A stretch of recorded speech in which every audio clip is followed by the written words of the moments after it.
Welcome to the Deep Dive, your express lane to becoming genuinely well-informed. We skip the fluff, dive straight into the critical insights that truly empower you. When you first launch a new app, that initial impression, it's not just about, does the button work? It's about getting the user comfortable, guiding them. That crucial onboarding moment, it can really make or break whether someone sticks around. So today, we're taking a deep dive into building a custom onboarding flow in SwiftUI, completely from scratch.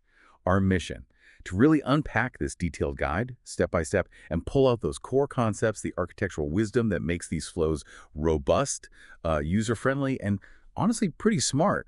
We're exploring not just the how, but digging into the why behind these design decisions. Exactly. It's all about engineering that smooth, efficient, and a reliable first launch experience. What's really fascinating about this guide is how it goes beyond just, making pretty screens, gets into the thoughtful architecture that actually supports them. Okay, so if we're building this custom flow, where do we even start?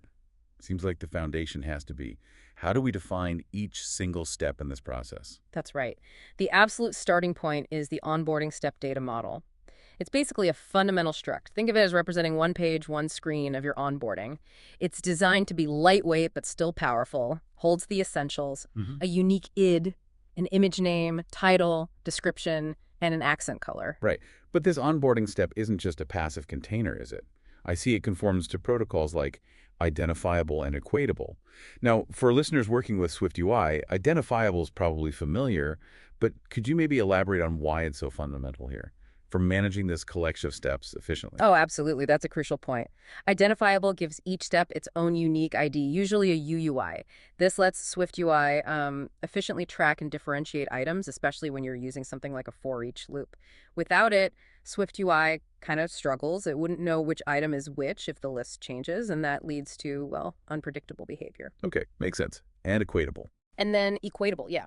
That lets you compare any two onboarding step instances to see if they're equal. This is really vital for managing state changes and, importantly, preventing unnecessary UI updates. But what's really insightful here is the custom way they implement equatable. There's a static func that decides two steps are equal only if their IDs match. It ignored everything else. Huh, interesting. So even if the title or the image of an onboarding step changes later, SwiftUI still sees it as the same step because that core identity, the ID, hasn't changed. Why prioritize identity over content like that for equality in this specific context? It's a subtle thing, but it points to a deeper principle in reactive UI design. You have to understand when to focus on the data's identity versus its, let's say, visual content. It's key for performance and avoiding weird UI glitches. It kind of makes you ask, what really defines this thing's existence in the system versus what's just its current display info? So yeah, it's about ensuring SwiftUI performs well and predictably, focusing on that core identity when deciding if a refresh is really needed. Okay, so we've got our foundational onboarding step defined. Now we need something to actually manage these steps, handle the navigation, feed the right data to the UI. That sounds like the job of the onboarding view model. This is the VM in MVVM, right? The brains behind it all. Can you walk us through some of its critical attributes? Why are they so important for keeping things smooth? Absolutely. The onboarding view model. So one really critical attribute is at main actor. This basically guarantees all its operations run on the main thread. And that's essential, absolutely essential for updating anything UI related without causing glitches or freezes or even crashes if you accidentally update UI from a background thread. Then there's @observable. This lets the view model publish its state, automatically telling SwiftUI views, hey, something changed, you need to update, whenever properties like the current page index change. Got it. So it's really the command center. What are the key pieces of info it's managing day-to-day, so to speak? Yeah. Well, it holds the current index, which is the index of the page the user is currently looking at. That's observed by SwiftUI, of course. It also tracks the device's screen size. The view actually tells the view model what the size is and keeps it updated. That's crucial for making layouts responsive. And naturally, it holds the steps array. That's all our onboarding step content. And finally, there's this really important closure called onboarding complete. This gets called when the whole process is done, letting the parent view know, okay, time to dismiss this onboarding flow or navigate somewhere else. Okay, so it holds the core data. But I see the onboarding view model also has some pretty clever computed properties. What are those doing? How do they make the flow smarter? Yeah, those are neat. A great example is ILO step. It's just a simple check. Is the current index at the end of the steps array? But it's super valuable because it controls things dynamically. Like it changes the button title from next to maybe done or get started. And it's the trigger, the thing that decides whether to call that onboarding complete closure. Another smart one is current step. This safely gets the onboarding step for the currently visible page. And it has a nice fallback if something weird happens and the index is out of bounds, it just defaults to the first step. Uses a cool little array extension we should probably talk about later. Okay, yeah, definitely want to circle back to that extension. Let's shift focus a bit to the logic now. What are the core functions driving the navigation and responsiveness? Right, the functions. So update screen size is how the view tells the view model, hey, my dimensions are this now. Keeps everything rendering correctly. Update current index sets the current page index, but smartly avoids causing UI updates if the index didn't actually change. No unnecessary work. Then, when the user taps the button to go forward, navigate to next handles that. It checks last step. If it's not the last step, it just increments the index, usually with a nice, smooth, easy out animation. If it is the last step, it calls complete onboarding. That's just a little private function that executes the onboarding complete closure we talked about. You know, connecting this to the bigger picture, it really highlights a very deliberate design for managing state and interaction. That onboarding complete closure, for example, feels like a really clean, modern way to delegate responsibility. The view model doesn't need to know what happens after onboarding, just that it finished. Exactly. It's a classic example of separation of concerns. Keeps the view model focused on its job. All right, so we have our data structure, we have the logic engine. What does the user actually see? What do they interact with? Let's look at the custom SwiftUI views. Tell us about onboarding step view. Sure. The onboarding step view is pretty straightforward. Its job is just to display the content for one single onboarding page. Structurally, it's usually an image, and this one scales nicely, say, to about a third of the screen height, followed by the title and description using standard text elements. The key thing is it's reusable and adapts based on that screen size we mentioned. Okay, simple but effective. And then there's the animated page indicator. Sounds like the little dots or capsules at the bottom. That's the one. It gives that visual feedback, you were here. It's a custom view, too. Takes total pages and the current index as inputs. And it uses some styling constants, things like spacing between the dots, their height, and importantly, different widths for the active dot versus the inactive ones. Makes the current page indicator stand out. Plus, it uses a dotamation modifier, so when you swipe, the indicator width transition is smooth and pleasing, not just abrupt. Nice touch. And the last piece seems to be the onboarding navigation button. Right, a custom button specifically for this flow. It's designed to be flexible. You pass in an action that's the code to run when tapped. You can set the background color. You give it an icon name. This typically uses SF symbols, Apple's icon library. So you might use chevron.right for next, and then switch to checkmark for done. And critically, it includes an accessibility label. This ensures users relying on VoiceOver know exactly what the button does. Super important for accessibility. So these are the individual UI building blocks. And yet, that attention to detail like the accessibility label or the animation on the indicator, it really elevates the experience beyond just, basic function. Absolutely. It's about polish, making it feel professional and considered. Okay, so we've got our well-behaved data, onboarding step, our intelligent view model, onboarding view model, and these nicely crafted individual views.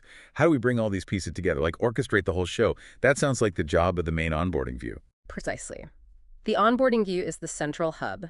It's the primary SwiftUI view that controls the whole flow. It holds an instance of our onboarding view model, usually marked with @state or @state_object, and it talks directly to it. It tracks the state, responds to user actions. Its body is pretty cleverly broken down into like 3 main parts. I see a header view mentioned, usually as a skip button, right? What's that doing? Yeah, the header view. That skip button is typically there to just dismiss the onboarding entirely. It's an escape hatch for users who maybe don't need or want the intro. Below that, you've got the content scroll view. This is the heart of it, a horizontal scroll view that's set up for pagination. This is where all those individual onboarding step views live, side by side. It uses some SwiftUI magic. Scroll position is bound to the view model's current index. Scroll target behavior.paging makes it snap nicely page by page. And on-scroll target visibility change is clever. It updates the view model.current index as the user scrolls, keeping everything like the page indicator and button perfectly in sync. That sounds really tightly integrated. And then at the bottom, the bottom navigation view. Right, just an H stack, usually. It holds both the animated page indicator we talked about and the onboarding navigation button. And that button, as we said, it dynamically changes its icon, chevron.right versus checkmark, and its accessibility label based on whether viewModel.I/step is true. Oh, and one more crucial piece. The onboarding view often uses a geometry reader. Along with an onChange modifier watching the geometry size, it constantly tells the view model the current screen size. This allows all the views inside to adapt phone, tablet rotation, whatever makes it responsive. This whole system sounds incredibly well thought out. But you mentioned some hidden gems earlier, like supporting extensions, things that make it more robust or easier for developers. What stood out there? Yeah, a couple of really practical ones highlighted in the source material. First, onboarding step.sample steps. This is just a static property on the onboarding step struct itself, providing a ready-made array of sample steps. So like placeholder content for testing or demos. That sounds super useful. Exactly. It lets you get your UI up and running quickly without having to invent content every single time. The source gives examples like choose your favorite menu, find the best prices, fast delivery, each with images and colors. It's just a huge time saver during development. And then there's that array extension you asked about earlier, Subscript Save. Right. Tell me more about Subscript. What exactly does it do, and why is it highlighted as being so important? Okay, this is a fantastic little piece of defensive programming. It's a custom way to access elements in an array using an index, like myArraySafe. The crucial difference is if that index, like 5, is out of bounds, if the array isn't that big, instead of crashing your whole app, which is what normally happens. It is always super annoying. Right. Instead of crashing, this safe subscript just returns nil, nothing. I mean, how many times have developers been bitten by an index out of range crash? It completely breaks the user experience. This tiny extension is like a silent guardian. It makes code so much more resilient. It embodies that idea that robustness isn't just a feature. It's fundamental for a polished app and, frankly, for building user trust. That's a great point. A small thing with a big impact. Yeah. Okay, so we've built all these pieces, data models, UI views, these robust helper extensions. How does it all get woven into an actual app that someone ships? That seems to be where Content View and Home View come in. Precisely. Content View usually acts as the main container or entry point where you integrate this whole onboarding flow. The Home View itself is often just a placeholder in these examples. It represents the main screen of your app, what the user sees after they finish onboarding. And the onboarding flow itself, it often appears as a sheet, right? Mm-hmm. How is that presentation actually triggered and managed? And is there anything to make sure the user, actually completes it? Yeah, presenting it as a sheet is common. The Content View typically manages this. Often you'll see the onAppear modifier on the Home View. As soon as Home View appears, onAppear fires and sets some at state variable. Let's call it present onboarding to true. That state change automatically presents the onboarding view as a sheet. And to make sure the user goes through it, you add the interactive dismiss disabled true modifier to the onboarding view inside the sheet definition. This literally stops the user from just swiping down to dismiss the sheet before they're done. It's a conscious design choice to guide them through that initial setup or info. That's definitely effective for ensuring completion. Yeah. But thinking about user experience, Yeah. is there maybe a philosophical trade-off? Forcing someone to complete onboarding, especially if they tried to swipe it away, could that sometimes backfire, cause a bit of frustration? That's an excellent question. And yeah, it's absolutely a balance designers and developers have to think about. Forcing completion can be really important if your app needs certain info or permissions right away just to function properly.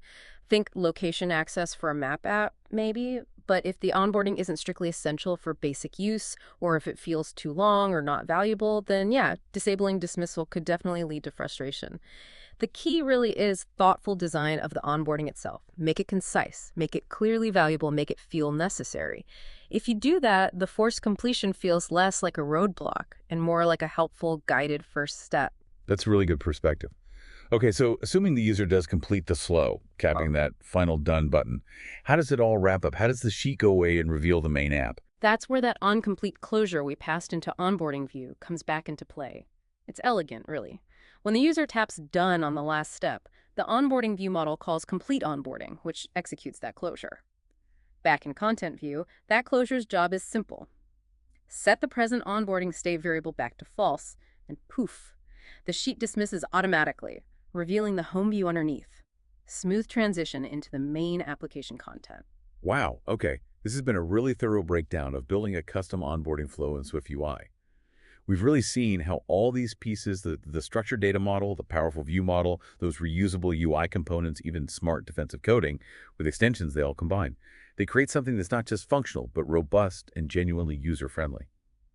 Honestly, understanding these building blocks feels like a significant shortcut to being well-informed, not just about SwiftUI specifics, but about thoughtful app architecture in general. It really does. And this deep dive, it shows just how much thinking can go into something like an onboarding flow way beyond just the surface visuals. So, considering this level of detail, this control you get with a custom approach, makes you wonder, doesn't it? What other parts of an application's user experience, maybe things we often just accept as standard, might really benefit from this kind of custom, deeply considered design instead of just relying on the default components out of the box?